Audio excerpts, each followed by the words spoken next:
Hi guys, and welcome back to my channel. If you are new here, thank you so much for stopping by, and let me tell you a bit of what this channel is about. So we concentrate on everything that has to do with relationships and the problems that we face as people in our daily lives, and we do give suggestions on how to tackle and solve those problems. So this is what this channel is about. And let me introduce myself. My name is Mary Immaculate Holman. So today guys, like I said, we talk about relationships. And I'm sorry, but I'm just gonna touch a nerve. Especially if you haven't healed, I'm just gonna touch a nerve. But just know that I'm touching that nerve for your best interest. The tips that I'm going to share, I have applied them and they have worked. And I'm just gonna tell you that you can apply them again. So touching that nerve is for your best interest. I want you to heal. I want that wound to let go and for you to be free. So if you're interested on how to let go of an ex that you're struggling with, keep watching.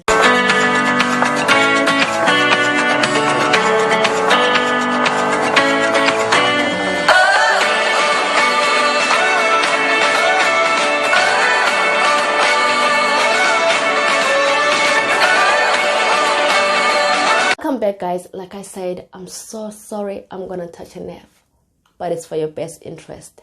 So the most important thing for you to do when you're struggling with letting someone go is for you to accept that they are gone and let go of the past.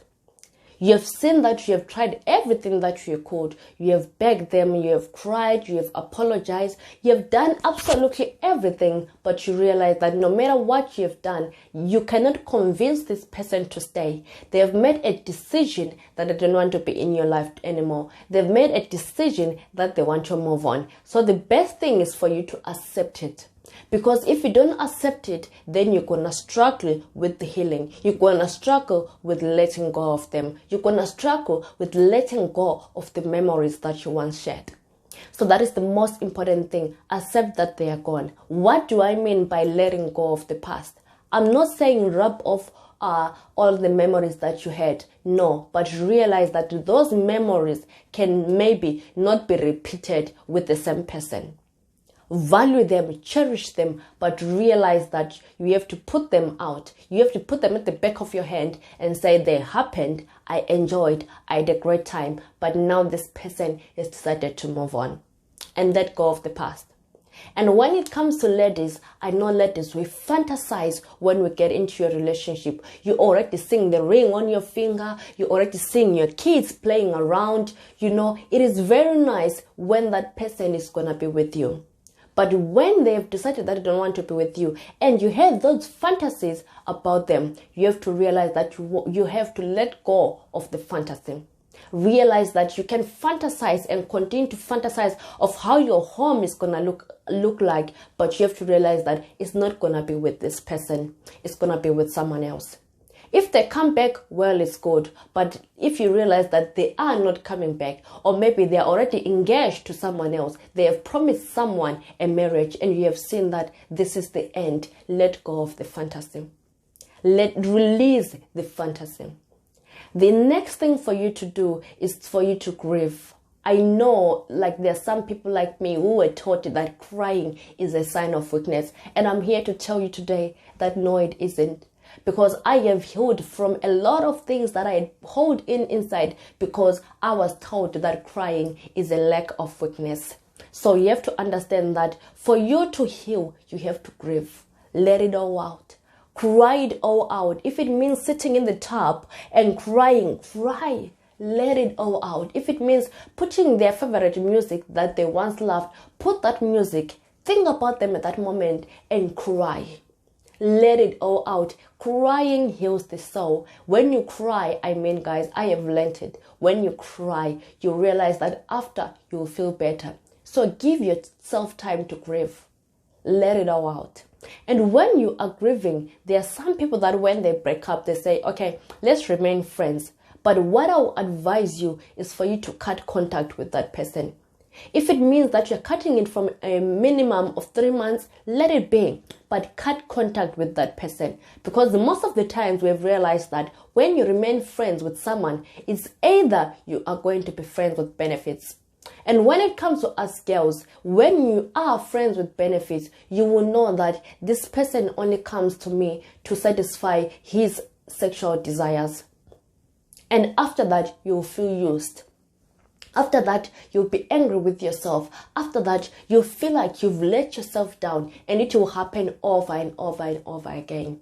That's why I always say to people, let go of them. Cut any contact. If you've got kids, one thing that I'll advise you is for you to remain friendly. Do you understand? I'm not saying be friends. No, you should know the difference with being friends and being friendly. Being friendly means you are allowing your partner to still see, or your ex-partner to still see the children. That is when you've got kids, because you've got something, you've got a bond that is keeping you together one way or the other. So the most important thing is for you to remain friendly. Allow them to see the kids for the benefit of the kids. Create a good relationship for the benefit of the kids. But when it becoming to being friends, you have to realize that when they failed to treat you out while you are still in a relationship, why do you think that they will treat you better now that you are friends? That's the most question that you have to ask yourself. Ask yourself, if this person is asking me to be friends with them, what is it that they will do that will make me to feel like I was treated better than when I was in a relationship with them? So the next other thing that you should do is for you to have support. Look for friends that are there to guide you, to tell you that everything is fine. And what I'll advise you is for you to have more than one person, because you have to realize that if you've got a lot that you are offloading on one person, it's going to be too much for that person. It's going to be overwhelming. They might not say it, but they will feel overwhelmed. And sometimes they won't be available to talk, and you would think that they are ghosting you. Yet no, they've got other things. So it is very important that you find a lot of friends that you will be able to overload on than instead of one person, so that you don't become a burden to someone, and then you don't also feel like they are ghosting you when they are not available to talk at that time. So that is the most important thing. The other thing for you to do is for you to acknowledge your own impact on the end of the relationship. Just look back and evaluate, where did I go wrong as a person?